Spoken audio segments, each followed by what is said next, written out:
പ്രേമിക്കാൻ പറ്റിയ ആളൊക്കെ തന്നെയാണ് കുഴപ്പം. ശരി ശരി ശരി ശരി ഞാൻ പറയട്ടെന്ന്. അങ്ങനെയുള്ള കുഴപ്പങ്ങളൊന്നുമില്ല. ആള് ഇപ്പം എന്താ പറയണ്ട, ഒരു വൈബൊക്കെ ഒക്കെ ആയിട്ടുള്ള വലിയ കുഴപ്പങ്ങളൊന്നും ഇല്ലാത്ത ഒരാള് തന്നെയാണ്. അപ്പം പിന്നെ എന്തുകൊണ്ടൊക്കെ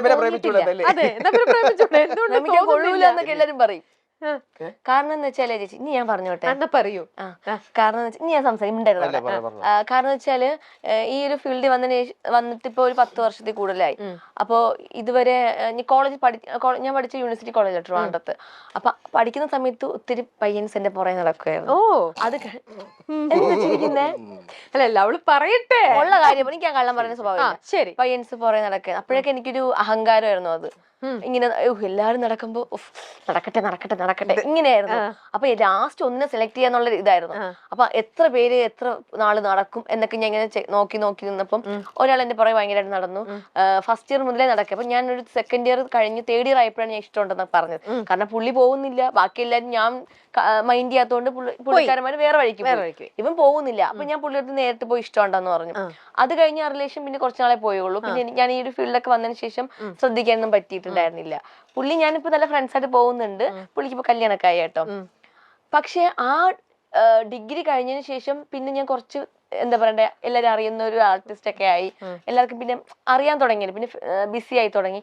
പക്ഷെ ഒരു മനുഷ്യർ അതിനുശേഷം എന്നെ പ്രപ്പോസ് ചെയ്തിട്ടില്ല. അതെന്താ അറിയില്ല. വെറുതെ തമാശക്കാണെങ്കിൽ പോലും വന്ന് ഇഷ്ടമാണെന്നോ അല്ലെങ്കിൽ ഇങ്ങനെ കല്യാണം കഴിക്കാമെന്നോ ആഗ്രഹം ഉണ്ടെന്നോ ഒന്നും പറഞ്ഞിട്ടില്ല ആരും ഇത്രയും നാളെ. അതിപ്പോ ആലോചിച്ച് നോക്കിയിട്ടില്ലേ എന്തുകൊണ്ടായിരിക്കും? സെലിബ്രിറ്റി ആയപ്പോ എന്നെ ആർക്കും വേണ്ട. ഞാൻ ഒത്തിരി പേരത്തൊക്കെ ഇങ്ങനെ നമ്മളെ കൂടുതൽ ആർട്ടിസ്റ്റുകൾക്കൊക്കെ ഇങ്ങനെ ഇപ്പൊ കല്യാണം എല്ലാവരും കഴിഞ്ഞു. പിന്നെ ഒത്തിരി പേര് ഇപ്പം ഈ പറയുന്ന അഫയറും കാര്യങ്ങളൊക്കെ ഉണ്ട്. അപ്പൊ ഞാൻ ചോദിക്കും, നിങ്ങൾ എങ്ങനെയാ ഇഷ്ടപ്പെട്ടത്, നിങ്ങൾ എങ്ങനെയാ?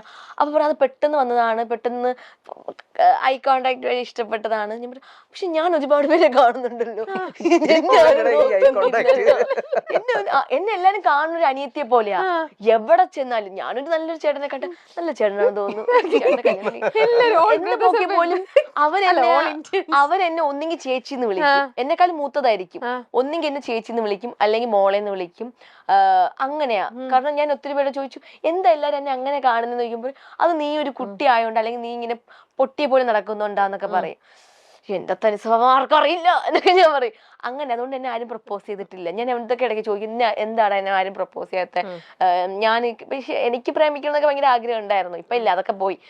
അപ്പം ഇവിടെ ചോദിക്കാൻ പറയും, നീ ഇങ്ങനെ ഒരുപാട് സംസാരിക്കുന്നത് അതുകൊണ്ടായിരിക്കും ആരും ഇഷ്ടപ്പെടാത്തത്. നിന്നെ അല്ലാതെ കാണാനായിരിക്കും ഇഷ്ടം, ഒരു വീട്ടിലൊരു കുട്ടിയെ പോലെ കാണാനായിരിക്കും ഇഷ്ടം എന്ന് പറഞ്ഞപ്പോ പിന്നെ പറഞ്ഞാലും നമുക്ക് കല്യാണം കഴിക്കണ്ടേ? അതൊക്കെ വിധിയാണ് ചേച്ചി. പുറത്തുനിന്ന് നോക്കുമ്പോ ജാടയാന്ന് വിചാരിക്കും. അപ്പൊ അങ്ങനെ കുറെ എണ്ണം ഒഴിഞ്ഞു പോകാറുണ്ട്. പക്ഷെ എന്തായാലും കുറെ നാളുകളായിട്ട് ഡിഗ്രി കഴിഞ്ഞിട്ട് ഇപ്പൊ എത്ര വർഷമായിട്ടുണ്ടാവും? ഇപ്പൊ 10-15 വർഷം. കുറച്ച് വർഷം. ഞാൻ പേര് മാത്രമേ ഉള്ളൂ. ഞാൻ പ്ലസ് ടു കഴിഞ്ഞപ്പോഴാണ് ഞാൻ ഈ ഒരു ഫീൽഡിൽ വന്നത്. 10 വർഷം. അപ്പൊ ചേച്ചി നോക്ക്, എന്തായാലും അവിടെ ഇരിക്കട്ടെ. ഈ ഒരു ഫീൽഡിലോട്ട് വന്നു. അത് നോക്ക്, എനിക്കറിയില്ല. 10 വർഷം ഈ ഫീൽഡിൽ വന്നിട്ട് കണക്ക് നോക്ക്. ഫോണാണോ? പ്ലസ് ടു കഴിയുമ്പോ എത്ര വയസ്സാണെന്ന് കൂട്ട്. 17. അത് കഴിഞ്ഞിട്ട് 27 വയസ്സെന്ന്. ഓക്കെ, അതെന്തായാലും അവിടെ നിക്കട്ടെ. ഇപ്പം ആൾക്ക് എന്താ മനസ്സിൽ, എന്റെ മനസ്സിൽ അങ്ങനെ ഇപ്പൊ പ്രേമിച്ച് നടക്കണമെന്നോ കല്യാണം കഴിക്കണമെന്നോ ഒന്നും അല്ല എന്റെ ആഗ്രഹം. എന്നാലും മനസ്സിൽ ദുഃഖം എന്നെ ആരും പ്രപ്പോസ് ചെയ്യുന്നില്ല. അതുണ്ടായിരുന്നു. ദുഃഖം തീർക്കുകയാണ് ജീവൻ. പ്രപ്പോസ് ചെയ്യണം. അയ്യോ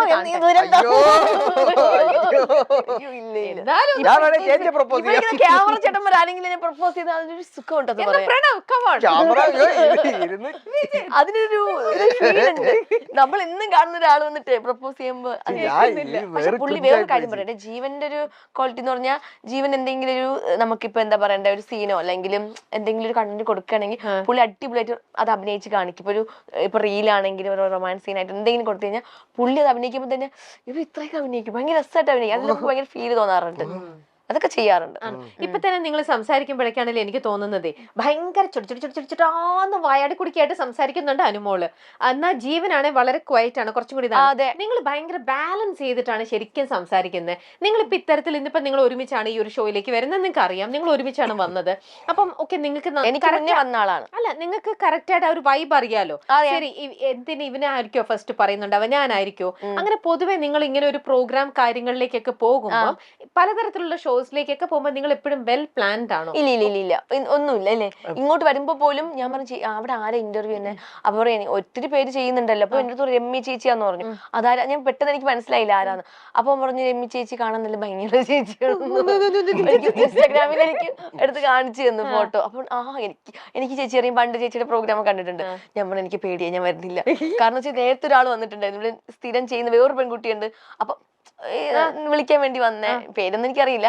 അപ്പൊ ആ കുട്ടിയൊക്കെ ആണെങ്കിൽ നമുക്കിപ്പം ഏജ് ഒക്കെ വെച്ച് നോക്കണമെങ്കിൽ നമുക്ക് സംസാരിക്കാൻ ഒരു പേടിയൊന്നും ഇല്ല. പക്ഷെ ചേച്ചി നമ്മൾ ഇങ്ങനെ കണ്ടിട്ട് റെസ്പെക്ട് എങ്ങനെ സംസാരിക്കും എന്നൊക്കെ ഞാൻ അവരോട് ആ കാര്യത്തെ പറ്റി മാത്രം സംസാരിച്ചോളൂ, വേറെ ഒന്നും സംസാരിച്ചിട്ടില്ല. അപ്പൊ എന്റെ ഏത് പ്രോഗ്രാം കണ്ടിട്ടാണ് ഇത്ര പേടിച്ച് ഞാൻ ചേച്ചിയുടെ ഈ ഒരു ചാനലിന്റെ കുറെ വീഡിയോസ് സെലിബ്രിറ്റികളെ ഇന്റർവ്യൂ ചെയ്തിട്ടുള്ളത്, കുറച്ച് ഇമോഷണൽ ആയിട്ടുള്ള കുറെ ഞാൻ സംഭവങ്ങൾ കണ്ടിട്ടുണ്ടായിരുന്നു. നല്ല ഭംഗിയാ കണ്ടോണ്ടിരിക്കാന്, നല്ല രസമാണ് സംസാരമൊക്കെ. എന്നിട്ട് ഇപ്പൊ പേടിയുണ്ടോ? ഇല്ല, എന്റെ അടുത്ത് ഞാൻ എന്തുകൊണ്ട് എന്നെ പേടിക്കുന്നില്ല? നല്ല ഭംഗിയാ കാണാൻ.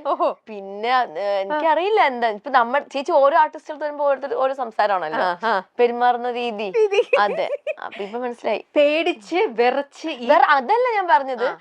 ഇപ്പം നമ്മൾ ഇന്റർവ്യൂവിനൊക്കെ പോകുമ്പോ എപ്പോഴും നമ്മളെക്കാളും ഇളയ കുട്ടികളൊക്കെ ആയിരിക്കും ഇന്റർവ്യൂ ചെയ്യുക അല്ലേ, നമ്മൾ പോകുന്നിടത്തൊക്കെ. അപ്പൊ നമ്മളെക്കാളും ഒരു സീനിയർ ആയിട്ടുള്ള ഒരാള് ഇരിക്കുമ്പോ ഫസ്റ്റ് ടൈം ആണ് അപ്പൊ നിങ്ങളെക്കാളും സീനിയർ ഒരാൾ നിങ്ങളുടെ അടുത്ത് ചോദ്യം ചെയ്യുന്നത്. അപ്പൊ അതിന്റെ ആ ഒരു ഇതിലാണ് നിൽക്കുന്നത്. എന്തൊക്കെയാ ചോദിക്കുന്നതെന്ന് എനിക്കറിയില്ല. അങ്ങനെ നമ്മൾ എന്തെങ്കിലും പ്ലാൻ ചെയ്ത് ഇതുവരെ അങ്ങനെ പ്ലാൻ ചെയ്ത് പോയിട്ടില്ല. ഭയങ്കര ബോർ അങ്ങനെ പോയി കഴിഞ്ഞാൽ. അല്ല, എന്നാലും ഏകദേശം നിങ്ങൾക്ക് ബാലൻസ് ചെയ്യാൻ അറിയാലോ, എന്താ എവിടെ പറയേണ്ടത്. ഇപ്പം ജീവൻ പറഞ്ഞോണ്ടിരിക്കുന്നതിന്റെ ഇടയിൽ കയറി സംസാരിക്കാൻ പാടില്ല, അങ്ങനത്തെ കുറച്ച് എന്താ തമാശയുള്ള കാര്യങ്ങൾ പറയാമല്ല, സീരിയസ് ആയിട്ട് പറയുമ്പോ അങ്ങനെ പറയാൻ പാടില്ല എന്നൊക്കെ അറിയാം. അങ്ങനെ അതുകൊണ്ട് നേരത്തെ ഒരു പ്രീ പ്ലാനിങ് ഇല്ല അല്ലേ? അങ്ങനെയൊക്കെ ചെയ്ത് കഴിഞ്ഞാൽ ബോറാവും.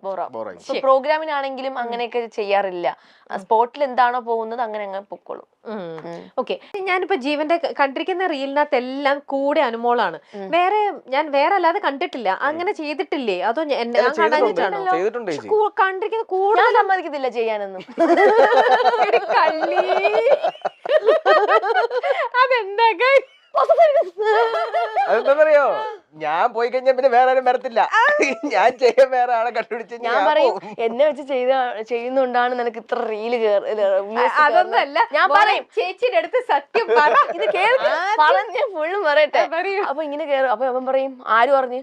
അപ്പൊ അങ്ങനെ നമ്മൾ ബെറ്റ് വെച്ചിട്ട് ഇവനെ വേറെ ബെഹറിൽ പോയപ്പം അവിടെ ഒരു ആങ്കർ ഒരു പെൺകുട്ടി ഉണ്ടായിരുന്നു, അവളോട് റീല് ചെയ്തു. പെട്ടെന്ന് വ്യൂസ് അതും കേറി. അപ്പൊ ഞാൻ അപ്പൊ എന്റെ കൂടെ ചെയ്യുന്നുണ്ടല്ലേ വ്യൂസ് കേറുന്നേ.